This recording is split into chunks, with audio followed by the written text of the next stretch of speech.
What does a Regis divorce, a Regis bankruptcy, and a Regis personal injury claim have in common?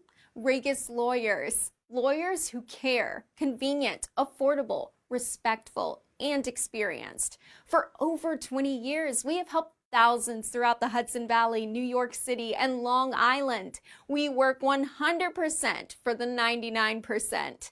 For a free consultation with an experienced attorney, call or text us at 212-766-1100. And yes, we speak Spanish.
And welcome to Millennium TV 24. This is Kim Seabrook. You're watching the Good Look in News. And of course, as you know what I like to do, I like to start off with what's going on right here in our city, New York City, that is. So there are new claims in New York City, the restaurant brawl over the vaccine proof. New details have emerged about a brawl outside a popular New York City restaurant between several out-of-town visitors and an employee over the restaurant's requirements that the guests show proof of vaccination. So attorneys for Carmine's and for the three women from Texas who are facing charges in connection with the melee last Thursday told people that the women had provided documentation of COVID-19 vaccinations, but that the altercation escalated after two men who joined the party didn't have proof. The restaurant hostess, who is white, seen being attacked in a video shot by an onlooker, suggested the vaccination cards were fake, spoke condensingly to the group who are black and used a racial slur. So the dispute was mutual combat, Justin Moore said. Carolyn Richmond, an attorney representing Carmine's, denied the claim, writing in an email to the sources that nothing about this incident suggests race was an issue. Surveillance footage reviewed showed that the three women being ushered inside the restaurant after showing documentation outside. It showed three men showing up several minutes later, but only showing a vaccination card. The fight broke out shortly after, and according to the police, the three women punched the hostess repeatedly and broke her necklace, leaving the 24-year-old bruised and scratched. She was taken to a hospital and later released. The women faced charges of misdemeanor assault and criminal mischief and are scheduled to appear in court October 5th. New York City's rule requiring proof of vaccination for indoor restaurant dining, gyms, and entertainment venues has been in effect since August 17th, but only began being enforced in the past week. A Black Lives Matter activist told sources that a demonstration was planned outside the restaurant on Monday to protest the treatment of Black patrons. And let's move forward in our next story. Aetna sues New York City union leaders over tainted Medicare contract. New York's largest private Medicare administrator is suing the Big Apple and its local union leaders for allegedly awarding a $34 billion tainted contract to an unqualified rival bidder. So insurance giant Aetna's bombshell lawsuit against NYC and the Municipal Labor Committee alleges that the bidding process was fixed to favor Alliance, and that includes the Emblem Health and Anthem Blue Cross Blue Shield to operate the Medicare Advantage Plus program, which administers health benefits to 250,000 retired city workers.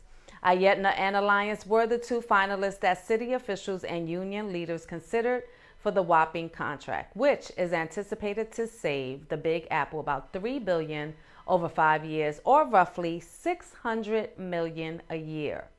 Aetna is asking the court to nix the contract, which takes effect January 1st.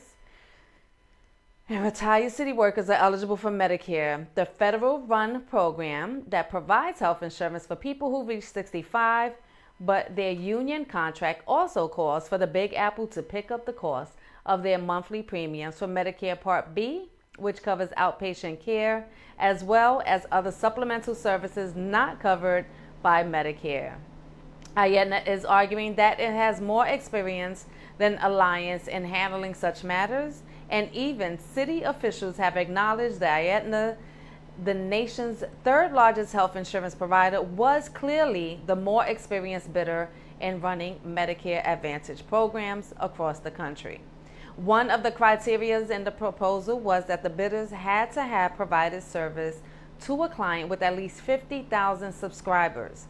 Aetna currently runs New Jersey's Medicare Advantage program for 1,960,000 people, retirees, the United Auto Workers Retiree Medical Benefits Trust with 140,305 members, the Ohio State Teachers Retirement System with 96,000 plus members, the Pennsylvania Employees Benefit Trust Fund with 75,000 plus, and Verizon with 73,000 plus, and that's according to the lawsuit.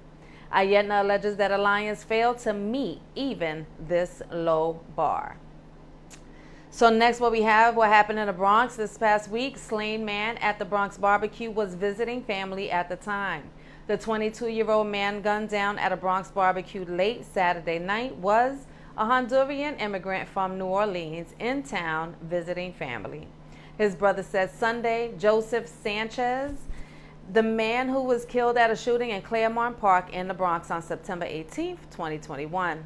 Joseph Sanchez, 22, had gone to Claremont Park to celebrate Honduran independence with friends when a fight broke out and shots were fired. Shortly after 11 p.m., brother Daniel Espinosa, also 22, has stated that he came all the way from New Orleans to pass time with the family. Espinosa was at the park when the gunshots broke out, and that was near Teller Avenue and East 172nd Street, but had lost track of Sanchez. He said he heard 8 of 9 shots, then fled with the rest of the crowd. When he returned, he found out that his brother had been killed. He said, "I heard the shots and I saw people running and I started running too," he stated. "They were shooting like crazy. Everybody was trying to save their own lives." Espinosa said he typically avoids the park in the middle of the Claremont section despite living in that neighborhood, and was only there because his brother had told him to come. There are a lot of people there trying to make trouble with somebody. When you don't do nothing, they try to have so many problems with you, he said. And Espinosa and Sanchez are 2 of the 3 brothers living in the United States, and Espinosa traveled from New Jersey on Saturday to see him. He said that their parents back in Honduras are definitely mourning and are crying. Well, let's move on to our next story. In Long Island, a judge moves to evict this man who hasn't paid mortgage in 23 years. A Long Island man who hasn't paid mortgage in 23 years doesn't qualify for pandemic housing protections because he's been staying in the home illegally. That's what a judge had ruled. Gurmeet Hanspal, 52, bought the 3-bedroom, 2.5 bath, in 1998 for $290,000, making a single mortgage payment before the house was foreclosed upon in 2000. But Hanspal stayed put, filing for multiple bankruptcies and lawsuits in various courts in a never-ending and so far quite successful bid to stave off eviction. The free ride could finally be over if Nassau County Housing Court Judge William Hauser's September 14th decision stands. The East Meadow home is currently owned by a company called Diamond Ridge Partners, which had been trying to oust Hanspal before a pandemic-inspired eviction moratorium set in and created historic housing court backlog. The forms created by Albany legislators to help keep hard-hit tenants from being ousted due to financial hardship during the pandemic have served as an automatic pause on most evictions. Lawyers for Hanspal and Sriracha, who was killed in July in a car crash, contended Diamond Ridge shouldn't get to move ahead of countless other small landlords waiting their turn in housing court, to which Hauser noted with some dismay that Diamond Ridge and its predators have been waiting for more than 2 decades. While there's scant case law on whether filing the hardship declaration alone can keep a landlord from evicting a tenant.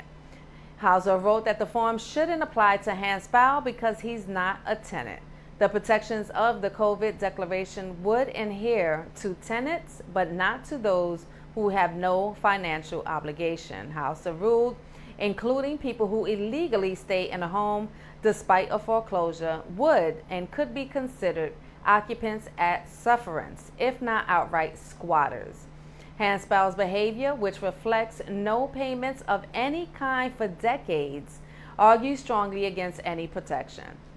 Hauser declared that Diamond Ridge is very satisfied with the court's decision and said that was said by lawyer Jordan Katz, adding that we intend on immediately enforcing the court's orders and ending this illegal occupancy.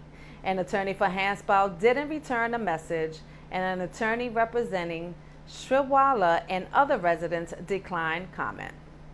And next, let's move on to what else is going on. A police officer, she hitches the helmetless dirt bike ride despite the NYPD clampdown. An NYPD officer is under internal investigation after video showed her joyriding on the back of a dirt bike on Banker Street in Brooklyn, defying the NYPD's own highly publicized crackdown on the illegal vehicles.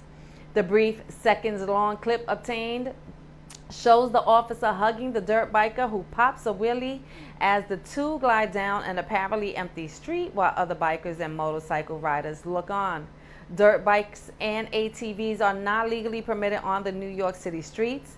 Mayor Bill de Blasio and the NYPD have repeatedly pledged to crack down on illegal dirt bikes and ATVs this summer by confiscating and destroying them.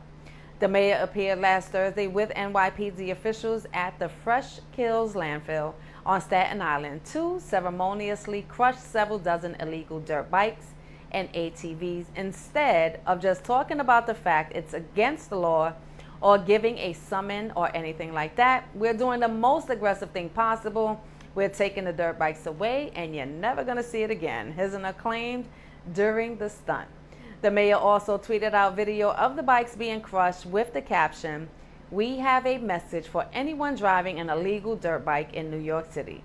We're gonna crush it." All righty. Well, it's unclear if the police officer in the video hitched her dirt bike ride before or after de Blasio's bike crushing performance. Sources said that the incident happened recently and unbelievable. "We're supposed to lead by example," one cop said, adding that the woman should be suspended. Well, let's see what happens, right? But what we're going to do is we're going to go into a quick break. We'll be right back. I'm Kim Seabrook on Millennium TV 24.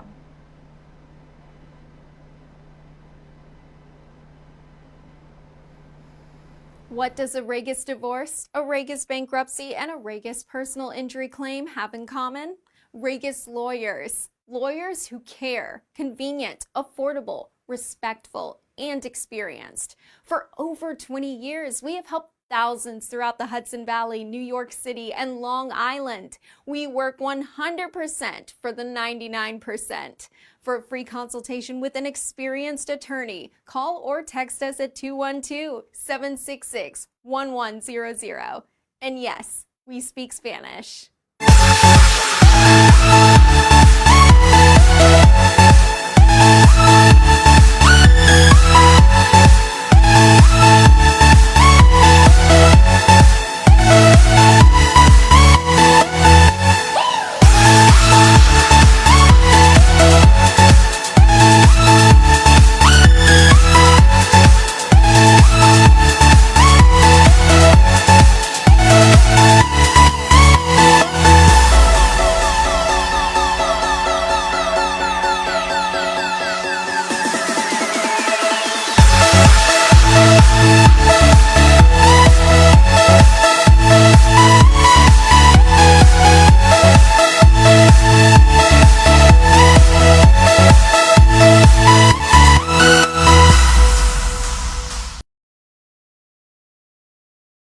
News on Millennium TV 24.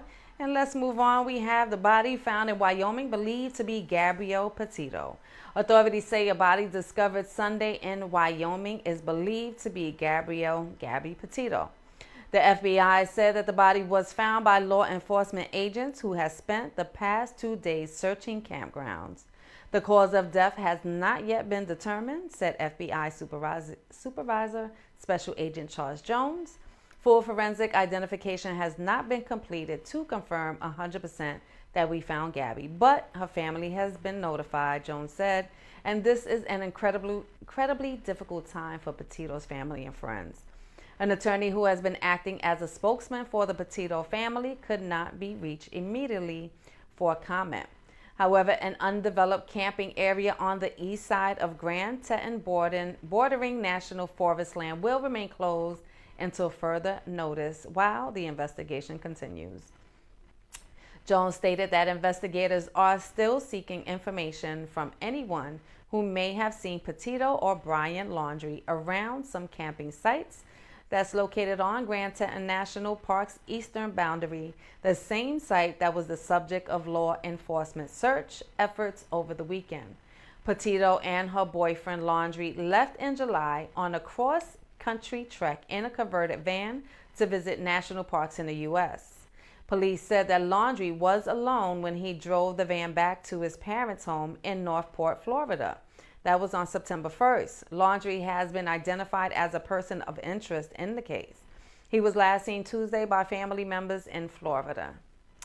And in our next segment, we have the Democrats. They push to retool healthcare programs for millions, dental work for seniors on Medicare, and end to sky the limit pricing on prescription drugs. New options for long-term care at home, coverage for low-income people locked out of Medicaid by battles. Those are just some of the changes to health care that Democrats want to achieve with President Joe Biden's massive Build Back Better plan. The $3.5 trillion domestic agenda bill touches almost all aspects of American life, from taxes to climate change. But the healthcare components are a cornerstone for Democrats, amplified during the COVID-19 crisis. For the nearly 145 million Americans covered by government health programs, along with their families and communities, the investment in the nation's services could make a difference in the quality of life for decades. It's a holistic look at how healthcare can be not just expanded, but better directed to the needs that people actually have. And that was stated by Kathleen Sebelius, who is Health Secretary under President Barack Obama, said of the Biden bill that you've got a plan that's really aimed at the serious gaps in healthcare that are still causing people to either go totally uninsured or run out of money in the cost of their treatments. So with Medicare's long-term finances under a cloud, Republicans say now is not the time to add new benefits.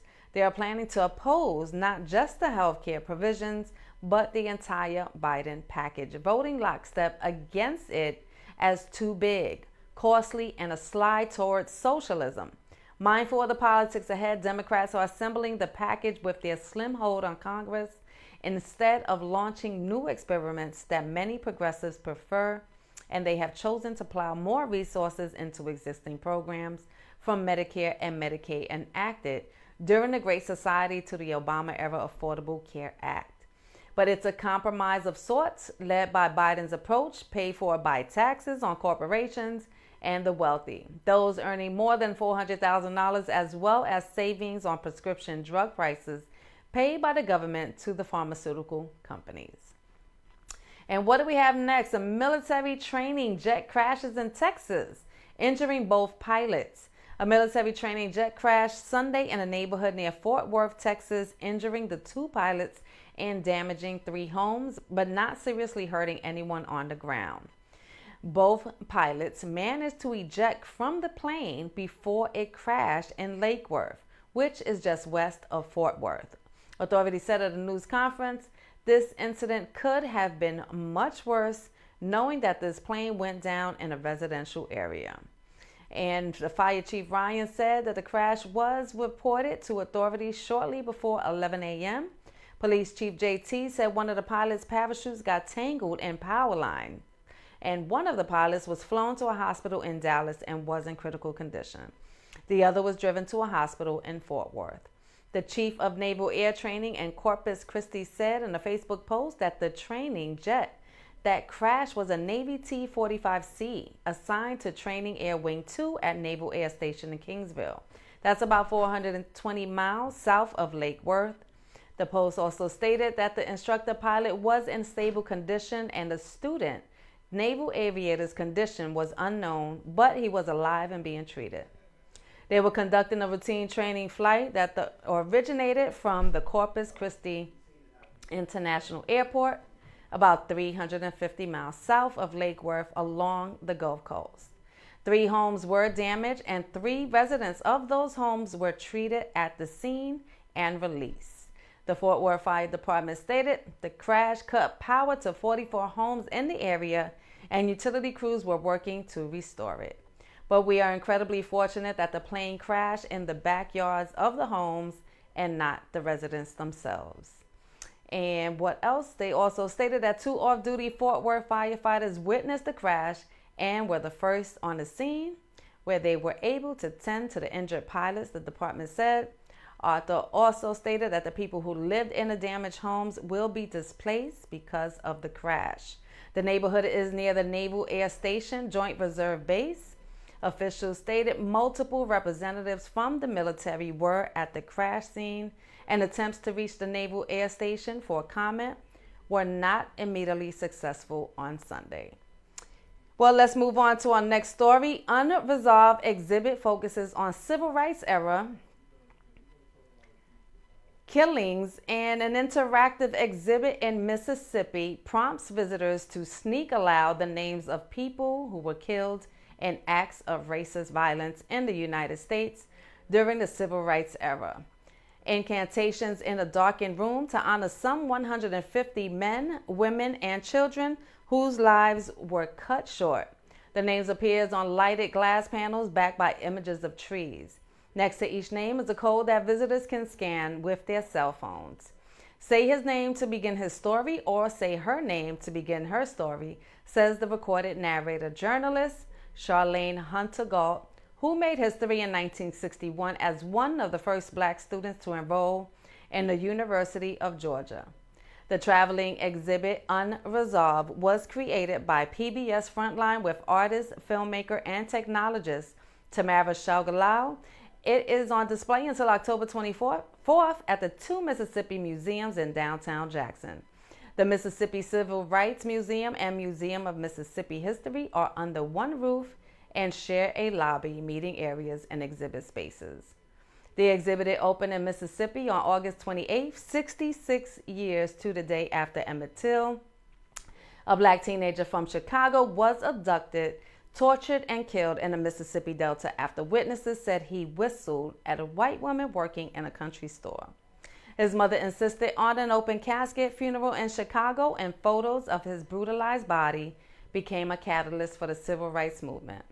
Unresolved focuses on the federal investigation of more than 150 cold cases under a law enacted in 2008. The Emmett Till Unsolved Civil Rights Crime Act, Mississippi, has 56 names in the exhibit, more than any other state.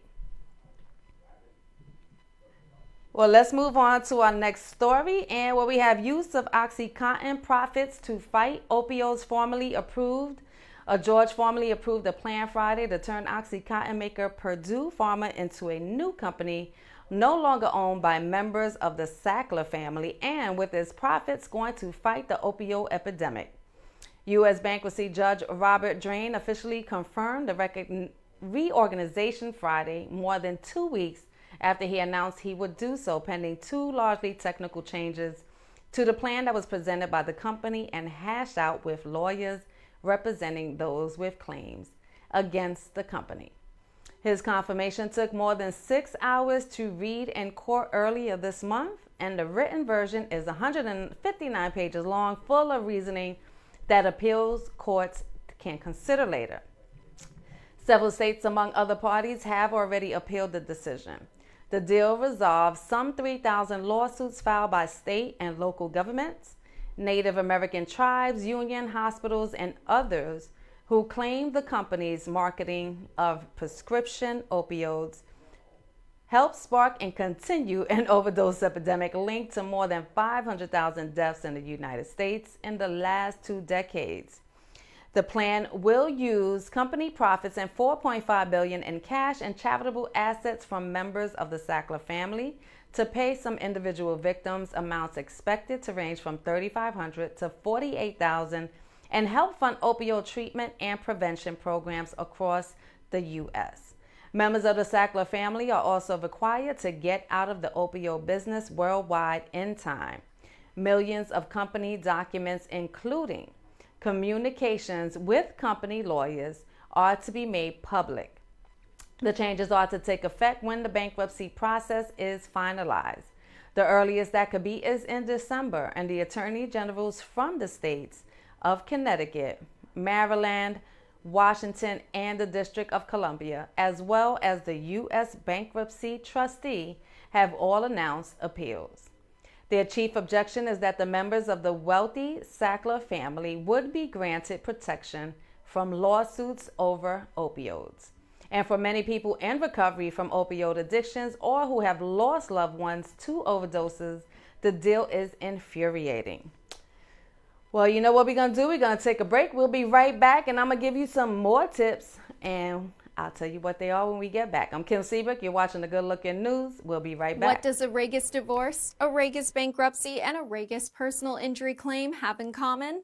Regis lawyers. Lawyers who care, convenient, affordable, respectful, and experienced. For over 20 years, we have helped thousands throughout the Hudson Valley, New York City, and Long Island. We work 100% for the 99%. For a free consultation with an experienced attorney, call or text us at 212-766-1100. And yes, we speak Spanish. Millennium TV, bridging communities worldwide. We broadcast diverse international content from Europe, Asia, Africa, and now right here in the USA. Watch us via Roku on your smart TV. Submit your own content to 1530entertainmentllc@gmail.com. Download the Millennium TV app from the App Store to stream our shows anywhere, anytime. Millennium TV. To Millennium TV 24, and let's end this segment real quick. We got about 5 minutes, so 10 ways to deepen your connections with others, right? Life's biggest lessons, opportunities, and gifts are found in your connections with others. But it's easy to think that you have it all together when you're flying solo through the carnival of life. Relationships require work. You're called to practice the art of giving and receiving. Yet, it's through your connections to other people that you find the biggest rewards. So what? Deepen your relationships with friends, families, your partner, peers, and co-workers using these tips. So first, we want to smile. Smiling at one another and another person is the simplest way to connect with them, and it only takes a second. Whether it's a bright, cheerful smile offered to a perfect stranger in passing or a tender smile towards a close friend or loved one. That's an easy way to deepen your connection. Why? Because you never know when a heartfelt smile will come just at the right time and you have the positive effect that the person may need. I'm not going to lie. This literally happened to me not too long ago at an office. I seen her smile through her mask and it really made my day. Moving forward, make eye contact, right? Whether you're passing by a stranger or engaging with a friend, make eye contact. It's just another simple and powerful way to connect on a deeper level. And it's been said that the eyes are the gateway to the soul. Many people in today's busy world feel unseen and underappreciated. So when you make eye contact and choose to be completely present with other people, it cultivates as a level of trust and safety that allows them to open up even more. Next, we'll schedule some quality time. Why? In today's world, there's a bigger emphasis on running around and getting things done. Then there's on making time to connect with one another. How do we make time? Take a look at your weekly calendar and schedule a date night. Schedule a date night with your partner, a lunch or activity with a friend, and some quiet time for yourself to simply be still and reflect. You may be surprised at how making time to connect with others shifts the quality of your relationships, and you may also feel the shift in how you relate with others as a result of carving out time to be with yourself. What else can you do? You can listen with your heart. Pay attention. Pay attention to how you listen to others. Perhaps you hear them speak, but you don't really listen to what they say. So while you listen, are you already formulating your response? Do you have a tendency to finish their sentence or to interrupt them with your own experiences? Are you listening to your own internal dialogue, and are you making assumptions or judgments about the other person? So when you can listen from your heart rather than your head, you're able to be present while someone else shares. So when you feel heard, really heard by another, it deepens your level of trust and connection with them. All right, so make sure you listen. And last, actively love. The art of actively loving happens when you turn your love into a verb instead of simply viewing it as a state. Practice doing things for and with people that demonstrate you love them. Offer your loved one a foot rub, making someone a nourishing meal. Practice random acts of kindness to strangers. Make someone laugh, offering a helping hand, or just be there for someone who just needs a shoulder. Loving gestures are far more powerful than any purchased gifts. So see where you can tap into your creativity to show someone how much you care for them. And at the very least, express things that come from a loving place. It's said that people won't remember anything you say, but they will remember the way that you acted with and toward them. Joy is a tap away. Well, this is Kim Seabrook. You've been watching the Good Looking News on Millennium TV 24. Download the apps on your Androids, your iPhones, your smart TVs, Apple TV, Amazon Fire Sticks, your Roku. Please continue to support us as we will continue to support you. Thank you again.